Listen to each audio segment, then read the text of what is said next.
누가 현숙한 여인을 찾아왔겠느냐? 그의 값은 진주보다 더하니라. 아멘.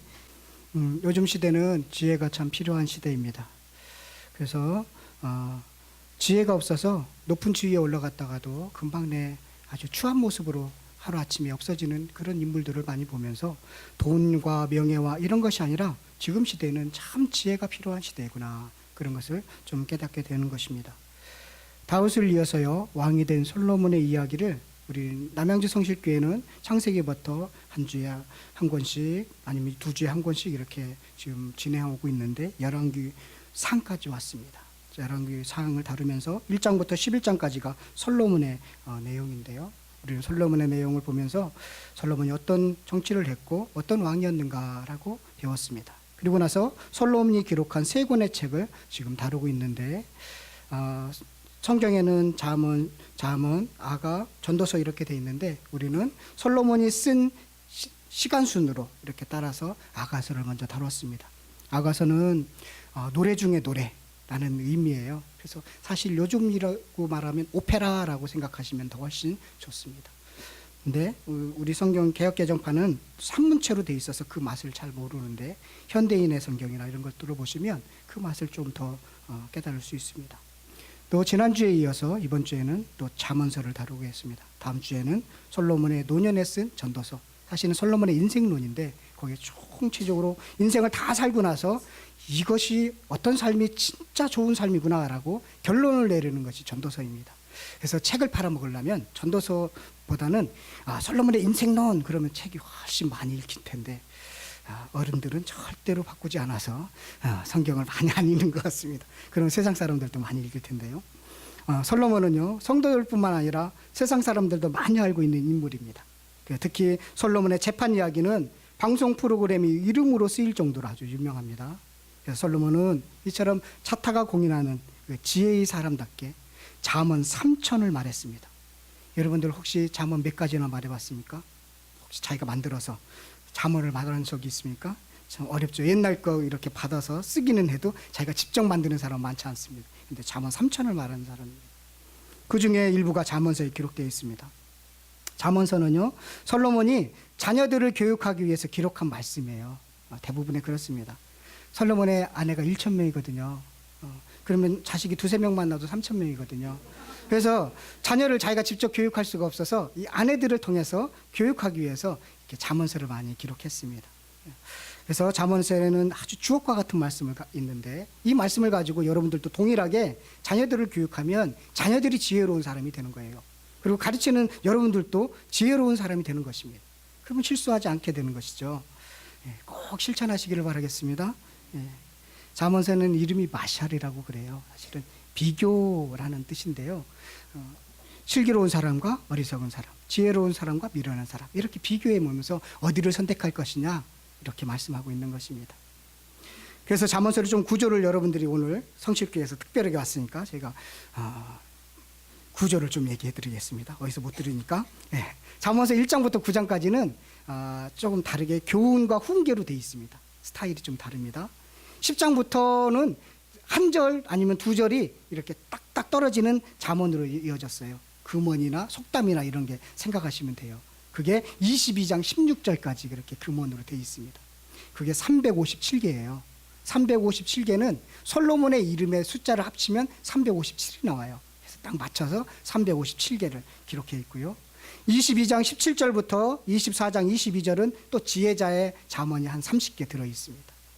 그리고 25장부터 29장은 한참 후대에 히스기야 왕 신하들이 편집한, 이렇게 모집해 갖고 편집한 솔로몬의 잠언이 있습니다. 30장에는 아골의 잠언, 31장에는 르무엘의 잠언, 많은 사람들이 기록해 있죠. 잠언은 솔로몬만 쓴 게 아니라 여러 사람들이 기록한 성경책이다라는 것입니다. 그래서 잠언의 주제는 뭐냐면 지혜의 근본은 하나님을 경외하는 것이다 라고 밝히고 있습니다. 그래서 우리는 말씀을 통해서요, 여호와 경외하기를 배워야 합니다. 성경 공부의 목적이 뭔지 아십니까? 성경 지식을 쌓기 위해서 성경 공부하는 게 아닙니다.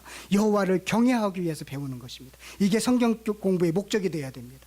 그런데 성경 공부의 목적이 지식을 쌓는 대로 되면 그거 가지고 다른 사람 정죄합니다. 바리새인들처럼. 성경 공부는 여호와를 경외하기 위해서 공부하는 것입니다. 그래서 신명기 31장 13절에 보면 이 말씀을 알지 못하는 그들의 자녀들에게 듣고 내 하나님 여호와 경외하기를 배우게 할지니라 라고 말씀하고 있습니다.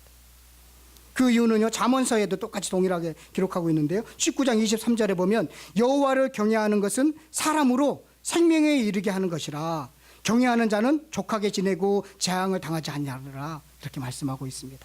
여러분들 성경 공부 많이 하시기를 바라겠습니다. 그래서 하나님이 경외하는 것을 배우시기를 바라겠습니다. 경외하는 건 뭘까요? 경외한다는 건 뭘까요? 좀 두려운 마음으로 존경하는 뜻인데, 그것은 뭐냐면 하나님이 창조주이시고 우리의 구속주이고 우리에게 생명을 주신 분이다 라고 인정하는 것입니다. 당신은 아버지이십니다 라고 인정하는 것입니다. 이것이 경외입니다. 아주 간단해요. 아버지를 아버지라고 부르면 되는 게 경외인 것입니다. 그런데 아버지를 보고 나서 아버지라고 인정하지 않으니까 경외하는 게 아니죠. 여러분들 성경 공부를 많이 하셔서 하나님을 경외하는 여러분들이 되시기를 간절히 바라겠습니다. 이것을 우리는 지난주에 배웠습니다. 그래서 지혜라는 것은 무엇인가 라는 것을 또한 배웠습니다. 지혜는요, 예수님이십니다. 그래서 예수님을 품는 것이 지혜를 품는 것입니다. 그러면 예수님을 품은 사람이 공의롭게 살고 정의롭게 살고 슬기롭게 살게 돼 있죠. 예수님이 내 안에 있는데 어리석고 그 미련한 짓을 하겠습니까? 지혜라는 것은 그겁니다. 내가 내 안에 예수님이 들어있는 것입니다. 이 두 가지만 여러분은 아시면 되겠습니다. 지난주 설교 안 들으셔도 이번 주 다 봤어요. 2분 만에 끝났습니다. 이번 주에는 사람과의 관계에서 우리는 관계를 맺고 살아야 됩니다. 사람의 관계에서 가장 많은 실수를 하는 것이 무엇이라고 생각하십니까? 말입니다. 말에 실수가 없으면요, 온전한 삶이라고 말씀하신 것처럼 사람들은요, 본의 아니게 말의 실수를 많이 합니다. 자기는 그런 뜻으로 말하지 않았는데 엉뚱하게 막 확산돼서 엉뚱하게 상처를 받는 경우도 많이 있습니다. 사람들은 참 말의 실수를 많이 합니다. 말은요, 하는 것도 그리고 듣는 것도 다 말입니다. 여러분, 하는 것만 말하는 게 아니라 듣는 것도 말입니다. 그래서 인생을 쭉 살펴보면요, 인생은 말하기와 듣기로 이루어졌습니다. 그래서 많은 사람들을 말은 살리기도 하고 죽이기도 합니다. 말은요, 소리와는 다릅니다. 소리는 의미가 담겨져 있지 않습니다. 말은 의미가 담겨 있습니다. 그래서 사람의 말에는 지혜로운 말이 있고 슬기로운 말이 있는 반면 미련한 말도 있는 것입니다. 최근에 벌어지고 있는 여러분들 신문이나 방송을 보면 참 말의 중요성을 많이 깨닫게 됩니다. 최근 모 회사 직원이 말을 실수해서 아주 곤욕을 치르고 있는 모습 보셨죠? 또 감정을 자극하는 어떤 말 한마디 때문에 살인사건이 발생하는 것들을 많이 보셨죠? 자, 우리는 이런 사소한 말 한마디로 시작되는 부부싸움에서도 자유롭지 못합니다. 그렇죠? 베드로를 비롯해서 하나님을 믿는 성경적 인물들도 말의 실수를 많이 하고 있습니다. 저도요, 말의 실수를 너무나 많이 하고 있습니다. 오늘 설교 준비하면서 영락아, 너는 뭐 될 수 있니? 너도 실수 많이 하잖아. 그런 생각 가지면서 설교 준비를 했습니다. 솔로몬은 수많은 재판과 판결을 하면서 말로부터 이렇게 발생하는 수만 가지의 사건과 사고를 보고 말의 중요성을 깨달은 것 같습니다. 미련한 자의 말은 사람들을 파멸시키는 것을 보고, 슬기로운 지혜로운 사람들의 말 한마디가 다른 사람들의 문제를 해결하는구나 라는 것을 여러 번의 재판을 통해서 직접 목격하면서 깨달은 것을 잠언에 기록한 것 같습니다. 그래서 그런지 잠언서에는요, 말의 중요성을 다양한 각도로 강조하고 있습니다. 그래서 말에 대한 표현도 다양합니다. 말을 입으로 또는 입술로, 혀로, 마음으로 이렇게 다양한 단어로 표현하고 있습니다. 왜 그러냐면요, 마음에 있는 생각이 목을 통해서 이불을 통해서 나온다, 하나가 돼 있다라는 것입니다. 그래서 그 사람의 수준을 알려면요, 말을 조금만 해보면 그 사람의 수준을 알 수 있습니다. 왜 그러냐면 속에 있는 게 드러나거든요. 자녀에 대해서만 늘 관심 있는 사람은 자녀 얘기밖에 안 나옵니다. 그런데 돈에 대해서 늘 관심 있는 사람은 그 사람은 5분만 이야기하면 돈의 얘기로 집중됩니다. 여러분들 아파트에 대해서 관심이 많은 분은 아파트 얘기만 합니다. 성경 공부할 때는 성경 공부하고 나서 끝나면 아파트 얘기합니다. 그 사람에 들어있는 게 입으로 나오기 때문에 그렇습니다. 그래서 솔로몬은 마음과 입과 목과 혀와 이렇게 다양하게 표현하고 있는 것 같습니다. 말이라는 것은 다 연관되어 있다라는 것입니다. 그래서 오늘 본문이 아니라 잠언서 10장 보면 특히 6절부터 21절까지 보면 말이라는 단어가 얼마나 많이 반복되고 있는지를 볼 수 있습니다. 우리 한번 10장으로 한번 가보시면요. 10장으로 가보시면 6절부터 보면 한번 눈으로 한번 보도록 하겠습니다. 다 읽지는 못하고 6절 보면 악인의 입은, 이게 악인의 말이라는 뜻입니다. 10장 6절에 보면 그 8절 중간 정도 보면 입이 미련한 자는 나오죠. 그렇죠? 10절에도 보면 입이 미련한 자는 멸망하였느니라 나오죠. 11절에도 입은 이렇게 계속적으로 입술, 입 한번 집에 가서 찾아보시기를 바라겠습니다. 얼마나 많은 단어를 얘기하고 있는지. 특히 10장에서는 그렇게 말의 중요성을 강조하고 있습니다. 그런데 솔로몬이 말하는 지혜로운 말은 어떤 말인지, 또 미련한 말은 어떤 말인지 오늘 몇 군데 잠언서를 찾아서 확인해 보도록 하겠습니다. 그래서 여러분들도 될 수 있으면 지혜로운 말을 해야 되겠다, 이렇게 결심하는 시간 됐으면 좋겠습니다. 지혜로운 자의 말은요, 양약과 같다고 했습니다. 좋은 약과 같다고 했는데 12장 18절을 한번 가보시겠습니다. 12장 18절 한번 다 같이 읽어보도록 하겠습니다. 12장 18절입니다. 시작.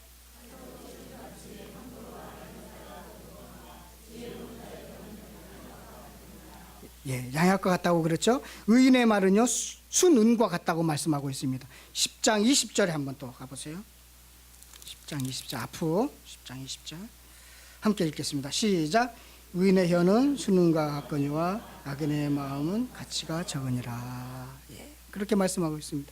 의인의 말은요, 여러 사람을 교육합니다. 그리고 21절에 나와 진실한 말은 영원히 보존됩니다. 그리고 선한 말은 즐겁게 합니다. 우리 12장 25절 한번 가보도록 하겠습니다. 12장 25절. 선한 말은 아주 영원히 보존됩니다 라고 말씀하고 있습니다. 함께 읽겠습니다. 시작.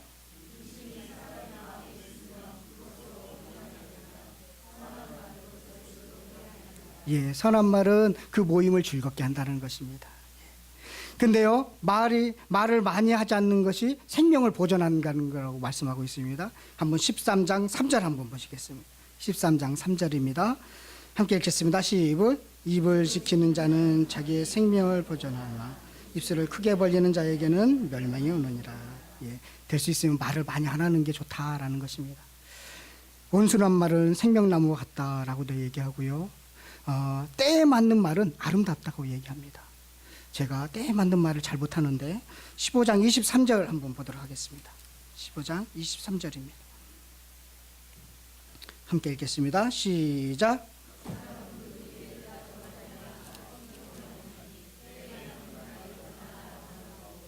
예, 그렇게 말씀하고 있죠. 여러분들도 때에 맞는 말을 많이 하시기를 바라겠습니다. 예, 또 선한 말은요, 꿀송이와 같다고 얘기하고 있습니다. 16장 24절 한번 더 가서 보도록 하겠습니다. 16장 24절 함께 읽겠습니다. 선한 말은 꿀송이 같아서 마음에 달고 뼈에 양약이 되니라. 뼈에 양약이 된다는 것은요, 뼈가 튼튼해야 건강하다는 거예요. 뼈가 튼튼하면 피가 생성이 잘 되고 그래서 건강하게 되는데 그게 말에서 시작된다는 거죠. 예, 그렇게 여러분들의 말이 얼마나 중요한가라는 것을 말하고 있습니다. 말을 아끼는 것이 아끼는 자는 지식이 있습니다라고 말씀하기도 하고요. 우리 한 번 더 찾아볼까요? 17장 27절, 28절 두 절 한번 찾아서 읽도록 하겠습니다. 함께 읽겠습니다. 시작. 말을 아끼는 자는 지식이 있고 성품이 냉철한 자는 명철하니라. 미련한 자라도 잠잠하면 지혜로운 자로 여겨지고 그의 입술을 닫으면 슬기로운 자로 여겨지니라. 아멘. 예. 이게 잠언에서 몇 군데 제가 찾아봤는데 될 수 있으면 지혜로운 사람들은 말을 많이 안 하는 게 좋고 상황에 맞는 때에 맞는 말을 좀 하는 게 좋고 선한 말을 하는 것이구나. 이게 지혜로운 사람들의 말이구나 라는 것을 솔로몬이 그렇게 하고 있다는 것을 배우게 되었습니다. 그럼 미련한 자의 말은 어떨까요? 미련한 자의 말은 멸망을 이루게 하고요. 말이 많으면 허물을 면하기 어렵다라고 얘기하고 있습니다. 10장 19절. 제가 이렇게 성경을 자주 찾는 이유는 오늘 아멘 찬양대가 6시에 나와서 여기 또 일부 예배 드리고 여기까지 와서 하면 좋을 것 같아서 자꾸 찾으라고 하는 것입니다. 10장 19절입니다. 함께 읽겠습니다. 시작. 허물을 면하기 어려우나 그 입술을 제어하는 자는 지혜가 있느니라.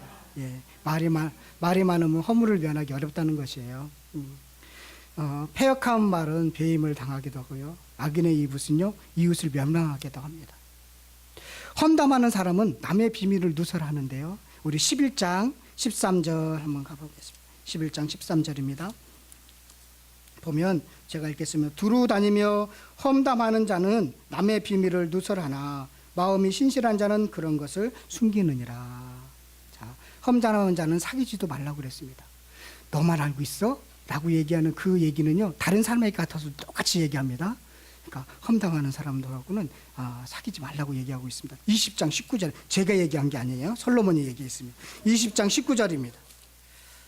20장 19절에 가보면 그렇게 말씀하고 있습니다. 두루 다니며, 20장 19절 볼게요. 두루 다니며 험담하는 자는 남의 비밀을 누설하나니 입술을 벌린 자를 사귀지 말지니라. 예. 험담하는 자하고는 사귀지도 마라라고 말씀하고 있습니다. 거짓말하는 것은 여호와께서 참 미워하십니다. 12장 22절을 한번 더 가보면 거짓말하는 것을 얼마나 하나님이 미워하시느냐면 12장 22절입니다. 거짓 입술은 여호와께 미움을 받아도 진실하게 행하는 자의 그의 기뻐하심을 받느니라. 예, 거짓말하는 것을 참 싫어합니다. 미련한 자들은 남의 그 단점이나 허물을 덮어주는 게 아니라 드러내는 사람이고 거짓말하는 사람이고 속이는 사람이라는 것입니다. 혹시 여러분들의 말 속에 습관적으로 그렇게 어떤 말들을 많이 하는지 한번 되돌아보시기를 바라겠습니다. 이렇게 솔로몬은 지혜로운 자의 말이 있고 미련한 자의 말이 있다. 그러니 너희들은 어느 쪽을 선택할 것이냐 이렇게 말씀하고 있습니다. 저는 어떤 때는 미련한 말도 하기도 하고 어떤 때는 참 지혜로운 말도 할 때가 많이 있습니다. 여러분들은 어떤 말을 많이 하십니까? 좀 악한 자, 미련한 자의 말이 어떤 결과를 가져오는지를 알면요, 우리 말이 얼마나 조심해야 되는지를 알게 됩니다. 사단이 하와에게 거짓말을 했습니다. 사단의 거짓말은요, 하나님과의 사람을 이간시키는 거짓말이었습니다. 관계를 깨는 거짓말이었습니다. 하와가 그 거짓말에 속아서요, 하나님과 관계가 깨지게 되었습니다. 그래서 인류가 죄인이 되었습니다. 가장 가까운 이웃인 가족끼리도요, 거짓말을 한다는 것은 성경에서 말씀하고 있습니다. 욕심 때문에 거짓말을 합니다. 그런데 먼 이웃인 세상 사람들은 얼마나 많은 거짓말을 할까요? 이삭의 아내 리브가는요, 현숙한 여인입니다. 그런데 자기 아들, 둘째 아들 야곱이 복을 받도록 하기 위해서 남편을 속이는 거짓말을 하도록 시킵니다. 이 때문에 이 야곱이 얼마 고향을 떠나게 되고 얼마나 많은 생활 동안 고생하게 됩니까? 요셉의 형제들은요, 동생 요셉이 죽었다고 거짓말을 했습니다. 그로 인해서 아버지가 오랫동안 고통스러운 생활을 하도록 했습니다. 요셉의 형제들인 그 시기심으로 만들어진 이 거짓말은 부모를 고통스럽게 살도록 했습니다. 타인에게 상처를 주는 말을 될 수 있으면 우리는 삼가야 되겠습니다. 여러분, 엘리사의 사환 게하시라는 분이 있습니다. 그런데 나아만이 장관이 고침을 받고 집으로 돌아가는 길에 쫓아가서 우리 엘리사 선생님께서 대가를 원하십니다 라고 받아왔습니다. 거짓말을 했습니다. 물질 때문에, 욕심 때문에 거짓말을 했습니다. 들통이 나게 되었습니다. 그래서 게하시는 나병 환자가 되었습니다. 그리고 사제지간에 금이 가게 되었습니다. 또 남에게 보이기 위해서 선행을 결심한 아나니아와 삽비라가 있습니다.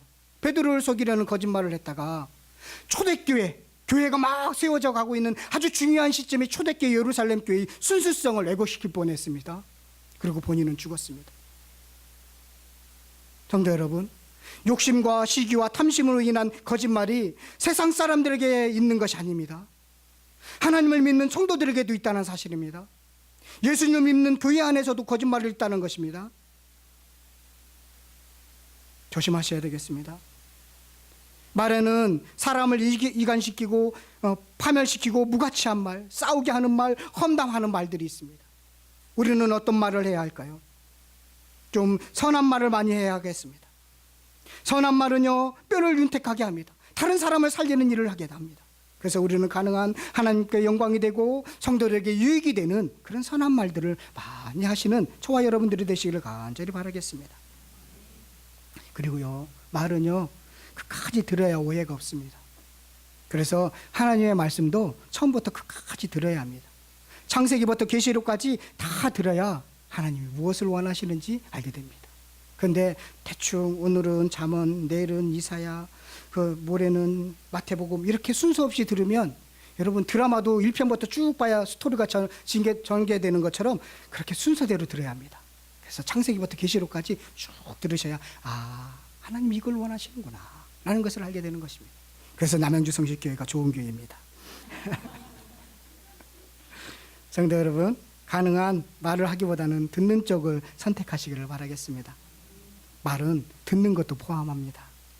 하나님의 말씀을 듣지 않고 기도하면 가증한 것이다 라고 말씀하고 있습니다. 우리 한번 찾아보겠습니다. 28장 9절입니다. 28장 9절입니다.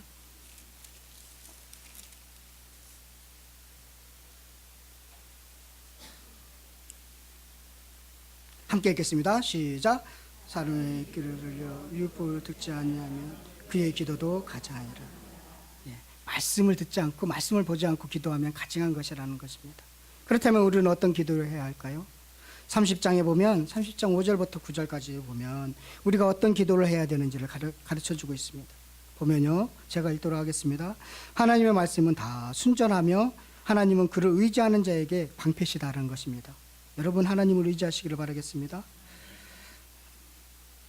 자, 너는 나의 말을 더하지 말고 그가 너를 책망하시겠고 너는 거짓말하는 자가 될까 두려우니라. 내가 두 가지 일을 주께 구하여 오니 내가 죽기 전에 내가 거절하지 마시옵고 잠깐만요. 마시옵고 곧 헛된 것과 거짓말을 내게서 멀리 하옵시며 나를 가난하게도 마옵시고 부하게도 마시옵고 오직 필요한 양식으로 나를 먹이시옵소서. 이게 아굴의 기도인데요, 일용한 양식을 달라고 기도하라는 것입니다. 혹 내가 배가 불러서 하나님을 모른다, 여호와가 누구냐 할까 하오며 내가 부자가 되면 하나님이 없어서 살겠습니다라고 할까봐 두려우니까 아주 자족하는 만큼만 먹을 만큼만 일용한 양식만 주시옵소서. 혹 내가 너무나 가난하여 도둑질하고 내 하나님의 이름으로 욕되게 할까 두려움이라. 너무 가난하면 하나님을 욕되게 하고 도둑질할까 두렵으니까 주님 일용한 양식을 주시옵소서라고 기도하라는 것입니다. 여러분들의 기도가 이런 기도가 되어야 된다는 것입니다. 자족하는 삶을 되게 해달라고, 물질에 대해서도 이런 생각을 갖게 해달라고, 청지기적인 삶을 갖게 해달라고 기도하라는 것입니다. 이게 진정한 기도라는 것이죠. 예수님도 너희들이 일용한 양식을 구하라고 얘기했죠. 마찬가지입니다. 지혜는요, 이처럼 말뿐만 아니라 물질에 대해서 이 경영에 이르기까지 아주 좋은 영향력을 미치고 있습니다. 솔로몬은 물질에 대해서 지혜의 말씀을 많이 하고 있습니다. 지혜의 말씀, 물질에 대해서 많이 하면서 특히 제가 잠언서를 읽으면서 무슨 말씀을 되게 많이 반복하냐면 보종 쓰지 말라고 많이 반복하고 있어요. 보종 쓰지 마라. 한 5번을 반복하고 있습니다. 보종 쓰면 안 되겠다. 아마도 그래서 왜 이렇게 보종 쓰지 말라고 했을까 제가 곰곰이 생각해 봤습니다. 아마도 재판을 하면서 보종 서서 망하게 된 사람들을 많이 본 것 같습니다. 솔로몬이. 그러면서 보종 쓰니까 그 좋았던 관계가 깨지는 것을 많이 보면서 보종 쓰지 마라, 그렇게 얘기하고 있습니다. 그리고 자기가 힘들으면 보종 써달라고 하지 말아야 합니다. 죽으면 자기 혼자 죽어야지 옆 사람까지 죽으면 안 됩니다. 보종 쓰지 마라, 그렇게 가르쳐주고 있습니다. 특히 교회 안에서는 서로 물질의 관계에 있어서는 서로 관계를 안 게 좋습니다. 될 수 있으면 만약에 정말로 어려운 사람이 있으면 이건 줘도 못 받겠다라고 생각한 만큼만 주십시오. 그거 가지고 내가 이제를 챙겨야 되겠다, 이익을 보여야 되겠다라고 하면 문제가 발생하는 것입니다. 교회 안에는 그런 공동체가 아닌 것입니다. 솔로몬은 이렇게 우리에게 물질에 대해서 또 우리가 사업을 하는 데 있어도 가르쳐주고 있습니다. 아주 솔로몬의 사업 경영학은 간단합니다. 말씀에 따라서 경영하는 것입니다. 우리 16장 3절 한번 보도록 하겠습니다. 16장 3절.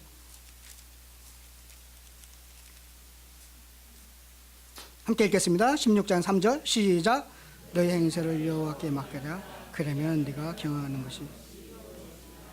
여호와께 맡기는 경영학입니다. 19장 21절 같은 거 말씀인데 19장 21절 보면 함께 읽겠습니다. 사람의 마음에는 많은 계획이 있어도 오직 여호와의 뜻만이 완전히 되니라.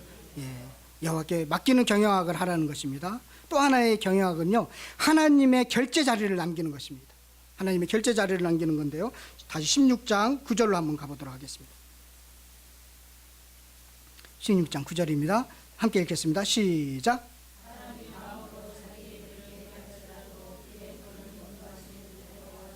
예, 사람이 아무리 계획해도 인도하시는 것은 하나님이니까 하나님 결제 자리를 따로 만드시면서 경영하라는 것입니다. 이게 솔로몬이 말씀하고 있는 경영학입니다. 이게 하나님을 믿는 사람들이 경영할 수 있는 경영학입니다. 이렇게 경영하셔야 됩니다. 왜 그러냐면 그래야 천지기적인 삶을 살아갈 수 있는 것입니다. 내가 가지고 이거 다 가는 거 아닙니까? 여러분들이 쓴 만큼만 재산입니다. 그렇죠? 다 다른 사람이 씁니다. 열심히 많이 쓰시기를 바라겠습니다. 솔로몬의 지혜는 슬기로운 또 아내와 결혼해야 한다라는 것을 가르쳐주고 있습니다. 솔로몬의 아내는 한 1000명을 뒀다고 제가 얘기했죠. 솔로몬은요, 아내들 때문에 참 고생을 많이 했다라는 것을 잠언서를 보면서 제가 알게 되었습니다. 오죽하면 다투는 아내와 살기보다는 광야에서 혼자 사는 것이 좋겠다. 혼자 안 살아봐서 그렇습니다. 예. 다투는 여인과 함께 큰 집에 사는 것보다는 웅막에 사는 것이 좋다. 이렇게 말씀하고 있습니다. 그리고 이 말씀을 이렇게 생각해 보면요, 깊게 생각해 보면, 지혜로운 아내를 얻어야 되는데 솔로몬은 지혜로운 아내를 많이 못 얻었구나라는 것을 알게 되는 것입니다. 많이 다투었던 것이죠. 여러분, 결혼을 하면요, 갈등하게 되어 있습니다. 살아있는 것은 다 갈등한다라는 말이 있습니다. 기질의 차이, 생각의 차이 때문에 이렇게 발생하는 갈등들이 부부싸움이 이루어집니다. 성격이 다르기 때문에 생각하는 것도 다릅니다. 여러분들, 물건을 보는 데 있어서 고르는 것도 성격 따라 다릅니다. 성격이 꼼꼼한 사람들은 하나 따지는데 좀 덜렁덜렁한 사람 대충 사고 마라 이렇게 얘기합니다. 또 색감도 성격에 따라서 많이 다릅니다. 그것 때문에 싸우는 경우도 많이 있습니다. 이게 성격과 생각에 따르기 때문에 많이 싸우게 되어 있습니다. 그래서 갈등이 생기면요, 대화를 많이 하셔야 합니다. 솔로몬은 대화를 많이 못한 것 같습니다. 지혜로운 여인들이 없어서 대화를 많이 못한 것 같을 때, 대화를 할 때 아주 중요한 대화법이 있습니다. 어떤 대화해야 되냐면, 대화할 때 갈등이 있을 때 특히 여호수아 22장에 나와 있는 말씀인데요, I 메시지를 사용하는 것입니다. 뭐냐면 이렇게 이야기하면 더 문제가 됩니다. 당신은 그따위 행동하니까 그렇지, 막 지레짐작해서 자기가 혼자 결론을 내려갖고 당신은 이게 문제야 막 당신 얘기를 하면, 나는 그렇게 생각 안 했는데, 나는 그런 행동을 하지 않았는데, 그런 생각으로 그런 행동을 하지 않았는데 얘기하면 문제가 더 커지는 것입니다. 무시했다는 무시감을 받게 됩니다. 그렇게 갈등이 있을 때는 나는 이렇게 생각합니다, 나는 이렇게 생각합니다, 나는 이랬습니다 라고 I 메시지를 사용해야 됩니다. 그래야 갈등이 조금씩 해결될 수 있습니다. 당신은 그렇게 생각했습니까? 그럼 나도 이렇게 생각했습니다 라면서 대화가 되는 것입니다. 자꾸 상대방의 지레짐작해서 말을 하기 시작하면 갈등은 더욱더욱 증폭되게 되어 있습니다. 그래서 갈등이 있을 때는 대화를 많이 해야 되는데, 대화에서 싸우라는 대화가 아니라 I 메시지를 사용해야 된다는 것입니다. U 메시지를 사용하면 안 됩니다. 그러면 더 싸움이 커집니다. I 메시지를 꼭 사용하시고요. 그리고 또한 갈등이 있을 때는 부부싸움이 좀 줄어들기 위해서는 생각이 같으면 덜 싸우게 되어 있습니다. 그러면 그렇게 하기 위해서는 뭐가 필요할까요? 성경 공부를 같이 하는 겁니다. 부부가 성경 공부를 같이 하면 싸움을 덜 하게 됩니다. 우리도요, 우리 아내하고 저하고 성격도 다르고 기질도 다릅니다. 저는 온순하고 우리 아내는 더 온순합니다. 우리 아내는 더 온순합니다. 그래서 성격이 다르고 기질도 다릅니다. 저는 음악에 대해서 별로 안 좋아하는데 음악에 대해서 되게 좋아합니다.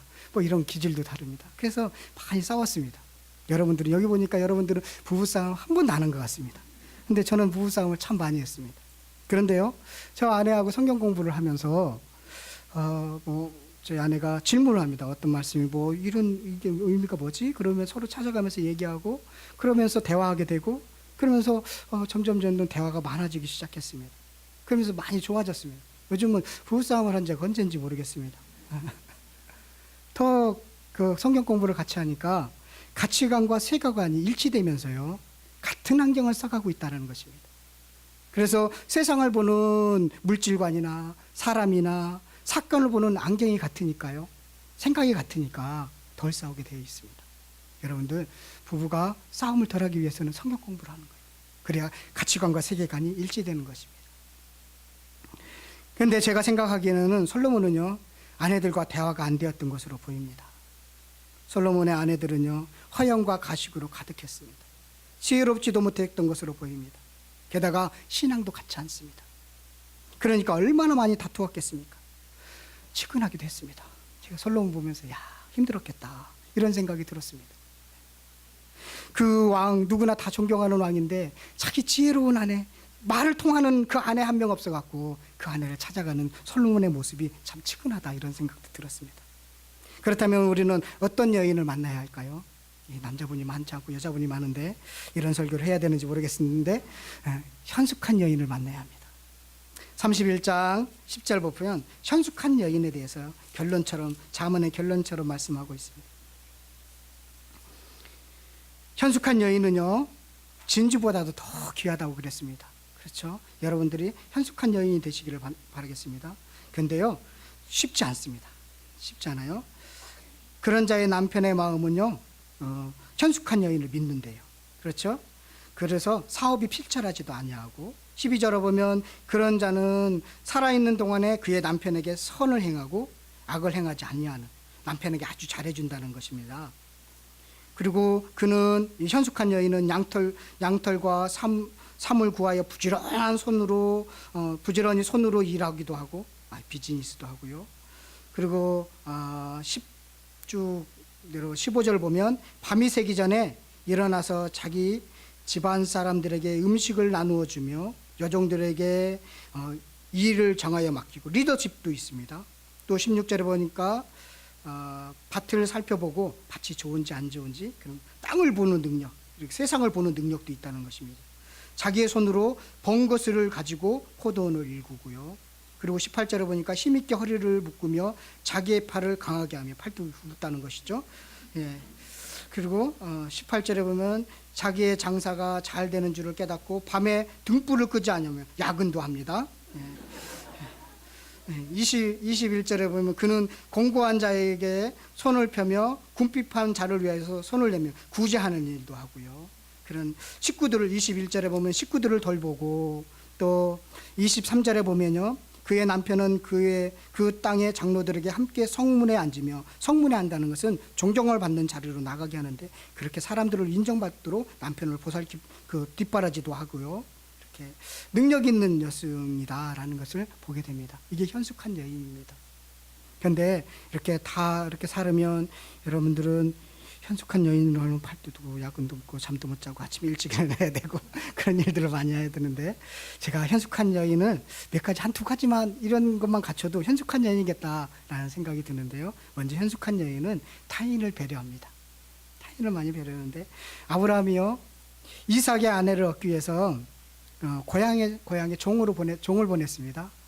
그래서 아브라함의 종이 물가에 딱 이르렀는데 리브가라는 아주 예쁜 현숙한 여인을 만납니다. 그래서 그 아브라함의 종이 좀 물을 먹을 수 있겠습니까? 라고 부탁을 합니다. 그랬더니요, 그 리브가가 그 아브라함에게, 종에게 물을 줄 뿐만 아니라 가축에게도 물을 먹입니다. 그러니까 더 배려하는 거죠. 가축까지 배려하는 사람, 이게 현숙한 여인이라는 것입니다. 룻도 현숙한 여인이다, 잠언에서 나오는데요. 나오미가 남편들과 자식도 다 잃었습니다. 고향으로 돌아가려고 합니다. 오르바는 제 2번 강권했던 집으로, 고향으로 돌아갑니다. 근데 룻은 돌아가지 않는데, 자기가 돌아가면 이 늙은 시어머니 어떻게 먹고 살까 걱정이 돼갖고 헌신하는 것입니다. 그 늙은 시어머니를 배려하는 모습, 이게 현숙한 여인인 것입니다. 현숙한 여인은 배려하는 여성이라고 저는 봅니다. 또 하나 현숙한 여인은요, 하나님의 약속을 기억하는 사람입니다. 리브가가 임신을 하지 못해서요, 하나님께 간구했습니다. 하나님, 어떻게 자식을 주지 않습니까? 그렇게 간구했더니요, 창세기 15장 23절에 보면 하나님께서 이르시되 내 태중에는 두 국민이 있어. 그래서 큰 자가 낮은 자를 이렇게 섬길 거야, 이렇게 얘기했습니다. 아마도 직접 하나님이 나타나서 리브가에게 말씀하지는 않았을 것입니다. 뭐냐면 이때까지 아브라함이 살아있거든요. 그래서 아브라함이 선지자예요. 그래서 아브라함을 통해서 리브가에게 말씀하셨다라고 볼 수 있습니다. 그렇게 보통 성경학자들도 보고 있습니다. 이삭은요, 이 사실을 깊게 생각하지 않았습니다.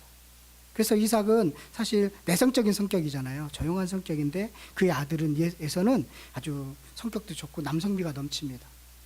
그래서 이삭은 에서를 인간적으로 좋아했습니다. 그 말씀을 같이 들었음에도 불구하고 에서를 좋아했습니다. 그래서 또 에서를 보면 든든함도 있고, 자기가 갖고 있지 못한 그런 여러 면이 있어서 자식을 볼 때 참 좋았던 것으로 보입니다. 그래서 하나님의 말씀을 기억하기보다는 그렇게 그냥 자기 취향대로 에서를 축복하려고 했습니다. 야곱이 고생하지 않을 수 있는 방법은 에서가 조금 현명했으면 고생하지 않았을 수도 있었습니다. 그런데 그러다 보니까 고생을 했는데 리브가는 그 하나님의 말씀을 지키려고 잊지 않고 있었습니다. 그 약속한 그 말씀을 잊지 않아서 야곱을 속여서 장자권을 뺏는 그런 일들이 있었는데, 그것처럼 현숙한 여인은요 끝까지 하나님의 말씀을 기억하는 것입니다. 롯은요 이방인 여자였습니다. 그렇죠. 하나님을 알지 못하는 여인이었습니다. 그런데 시집 오면서 하나님을 알게 된 것으로 보입니다. 그런데 짧은 시간이지만 하나님을 알고 나서 그가 고백하는 걸 보면 엄청난 고백입니다. 뭐냐면 룻기 1장 16절에 보면 룻이 이르되 내게 어머니를 떠나며 어머니를 따르지 말고 돌아가라 강권하지 마옵소서.